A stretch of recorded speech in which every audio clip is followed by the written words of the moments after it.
Nancy Chase is with Gregory Canyon Limited, the company that has invested almost $67 million so far to get a new landfill opened in North County. We get calls all the time saying, what are your hours? When can I bring my trash? If you study, voter surveys, many people who have voted on this twice think it's already done. Gregory Canyon won voter support in 1994 and again in 2004, but the landfill still does not have all its permits. Chase will speak at the Army Corps of Engineers meeting to consider its environmental impact.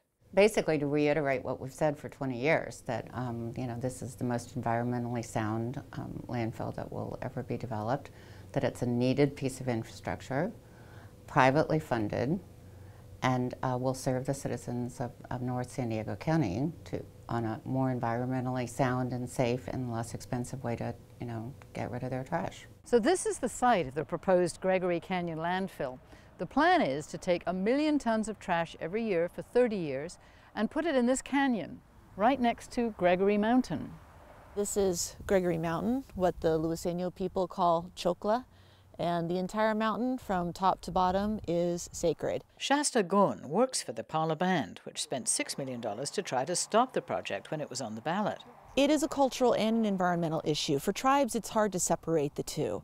We're on the Paula Reservation, and Paula is the Luiseno word for water. Water is sacred to the tribe. Water is sacred to all people because it's necessary for life. Water is also the key issue for the Army Corps because it monitors U.S. waters.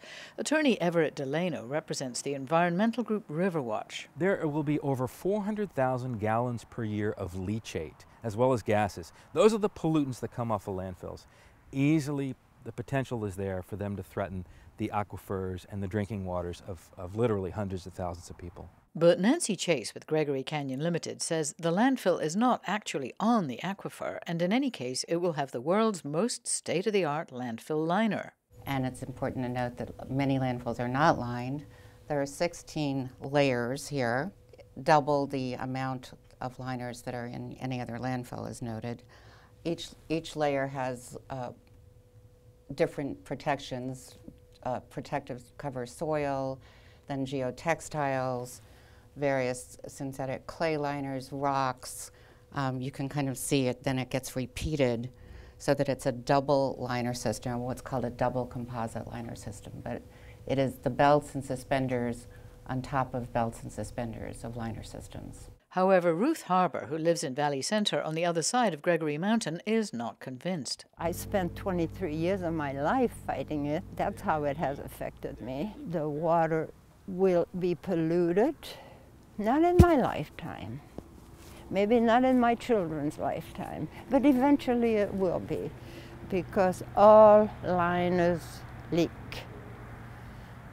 and water is just irreplaceable. It's more important than trash. Environmental attorney Everett Delano argues that new technology and new policies are making landfills obsolete. Our diversion, our ability to take things that used to be trash and turning them into other things, reduce, reuse, recycle, is working. So I don't think that San Diego County really needs a landfill in the immediate future, or even in the more distant future. Delano says there's no guarantee the landfill would be used for San Diego's trash. This is not North County's landfill. This is not even San Diego County's landfill. This is probably a landfill for other counties in Southern California. Can the city of San Diego and North County manage without another landfill? Steve Greeley is Deputy Director of Waste Reduction and Disposal at the city of San Diego. He says the region has enough landfill capacity to last until about 2037, and it's working on alternative ways to deal with waste. He says Gregory Canyon is just one piece of the puzzle in a future where we're rethinking how to deal with our trash. In our planning forecast, it would add 5 years of regional capacity from 2037 through 2042 if it was permitted, and if its capacity was dedicated to our region and not to other areas. All I can say is it's a close call of whether it's going to be vital or important or irrelevant. Alison St. John, KPBS News.